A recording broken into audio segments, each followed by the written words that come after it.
इस मंदिर के तालाब के ऊपर है भगवान विष्णु की मूर्ति, लेकिन पानी में नजर आती है शिव की आकृति।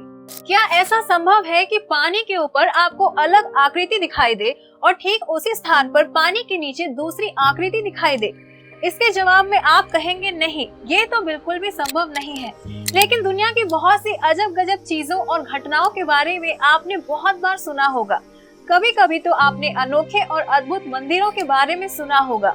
कई मंदिर अपनी सुंदर नक्काशी के कारण प्रसिद्ध हैं, तो कुछ यहाँ होने वाले चमत्कारों के कारण। लेकिन मंदिरों के बारे में सारी दुनिया में एक ही मान्यता है कि मंदिर में भगवान वास करते हैं। इसी विश्वास के कारण मंदिरों में भगवान की पूजा होती है। लेकिन इस दुनिया में एक ऐसा मंदिर भी है जहाँ भगवान मंदिर में वास नहीं करते, बल्कि वहाँ बने तालाब में वास करते हैं। और एक विशेष दिन तो वहाँ पानी के ऊपर अलग मूर्ति नजर आती है और पानी के नीचे दूसरी। जी हाँ, आपने एकदम सही सुना। सुनने में तो ये बात बहुत ही अजीब है, लेकिन उस मंदिर के आसपास रह रहे लोगों की मान्यता यही है। आज की वीडियो में हम बात करेंगे नेपाल में स्थित एक ऐसे ही विष्णु मंदिर की। आइए इस मंदिर के बारे में थोड़ा डिटेल से जानते हैं। ये मंदिर बूढ़ा नीलकंठ मंदिर के नाम से भी प्रसिद्ध है। नेपाल का ये मंदिर तो भगवान शिव के नाम पर है, लेकिन इसमें जो मूर्ति विराजमान है वो है भगवान विष्णु की। आखिर ऐसा क्यों? आइए आपको बताते हैं। भगवान विष्णु जो कि त्रिमूर्ति का एक हिस्सा है।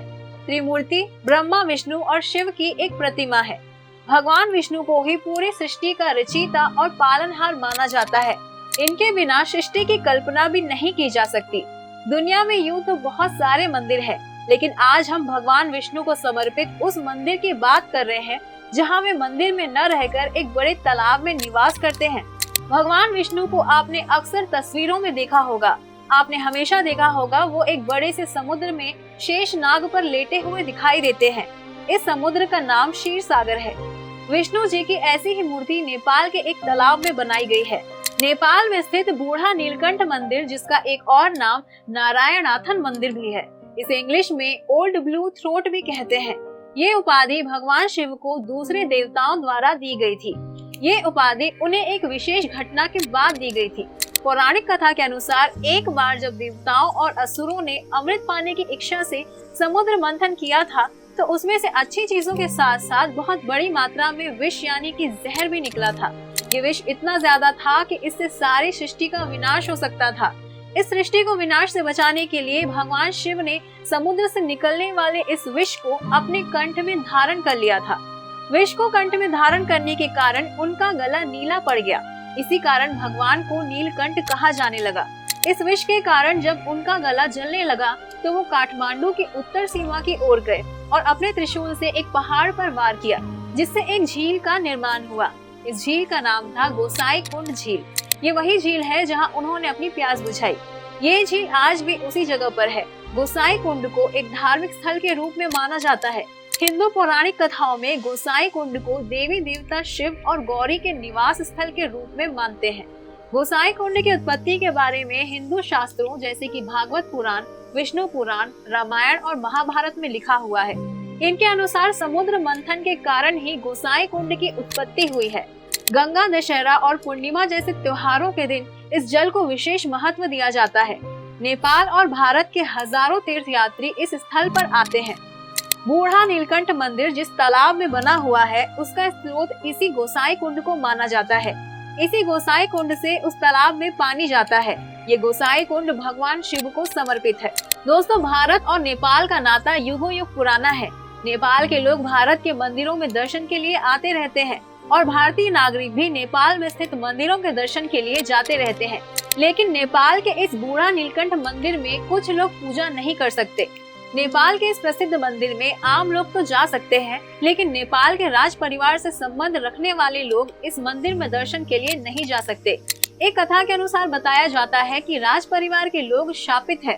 बताया जाता है कि उस शाप के डर से ही राज परिवार के लोग इस मंदिर में नहीं जाते। सूत्रों के अनुसार अगर राज परिवार का कोई भी सदस्य मंदिर में लगी मूर्ति के दर्शन कर लेगा तो उसकी मौत हो जाएगी। इस सब के चलते ही राज परिवार के लोग मंदिर में जाने से डरते हैं और वहां स्थित मूर्ति की पूजा नहीं करते। राज परिवार को मिले श्राप के चलते बूढ़ा नीलकंठ मंदिर में तो राज परिवार का कोई सदस्य नहीं जा सकता। लेकिन मंदिर में स्थापित भगवान विष्णु की मूर्ति का एक और प्रतिरूप मंदिर के बाहर तैयार किया गया है, ताकि राज परिवार के लोग इस मूर्ति की पूजा कर सके। इस मूर्ति में भगवान विष्णु 11 सांपों की सर्पिलाकार कुंडली में विराजमान है। कहा जाता है कि एक किसान को काम करते समय ये मूर्ति मिली थी। इस मूर्ति की लंबाई 5 मीटर है और जिस तालाब में ये मूर्ति स्थापित है उसकी लंबाई 13 मीटर है। मूर्ति में भगवान विष्णु जी के पैर एक दूसरे के ऊपर रखे हुए दिखाई देते हैं।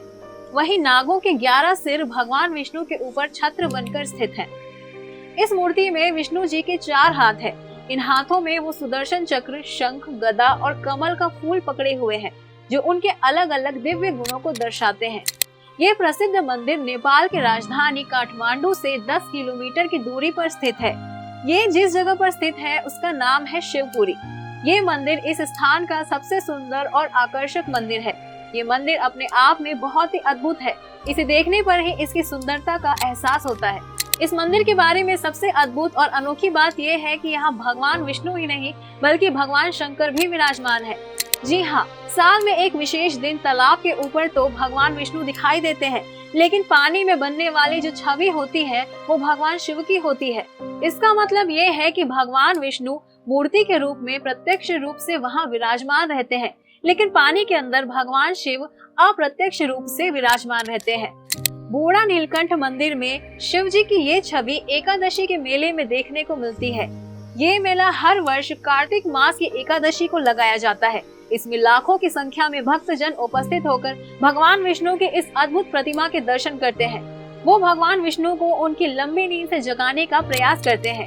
हिंदू चंद्र कैलेंडर की एकादशी, हरीश सैनी और हरि बोधनी जैसे शुभ अवसर पर हर साल मंदिर के क्षेत्र में एक बड़ा सा मेला लगाया जाता है। अगर आप कभी नेपाल घूमने जाएं तो इस मेले में जरूर घूमें और यहाँ के प्रसिद्ध और अनोखे बूढ़ा नीलकंठ मंदिर के दर्शन जरूर करें। साथ ही वहाँ स्थित गोसाई कुंड झील के भी दर्शन करना ना भूलें। एक बात आपको बता दें कि इस वीडियो में जो भी जानकारी हमने दी है वो हमने इंटरनेट की सहायता से अलग अलग स्रोतों से इकट्ठा की है। हम सभी तथ्यों की पुष्टि नहीं करते हैं। किसी भी व्यक्ति, संगठन, धर्म और समुदाय की भावनाओं को ठेस पहुंचाना हमारा उद्देश्य नहीं है। हमने केवल शिक्षा के उद्देश्य से इस वीडियो को बनाया है और हम आशा करते हैं कि आप भी इस वीडियो को इसी तरह से लेंगे। हमारे वीडियो देखने के बाद अब आप इस अनोखे मंदिर के बारे में जान गए होंगे। अगर आपके पास इस मंदिर से संबंधित कोई जानकारी है तो उसे कमेंट सेक्शन में लिखकर हमें जरूर बताएं। अगर हमारे वीडियो के माध्यम से आपको कोई नई जानकारी मिली हो और आपको ये पसंद आई हो तो इस वीडियो को लाइक करें और ज्यादा से ज्यादा शेयर करें। दोस्तों, इस जानकारी से संबंधित कोई राय या सुझाव आप हमें देना चाहते हैं तो कमेंट बॉक्स में लिखकर हमारे साथ साझा करें और साथ ही हमारे चैनल को सब्सक्राइब करें, ताकि हमारे चैनल के माध्यम से ऐसी और भी वीडियोस की जानकारी आपको मिलती रहे। साथ ही साथ हमारे फेसबुक पेज को लाइक और फॉलो कीजिए। धन्यवाद।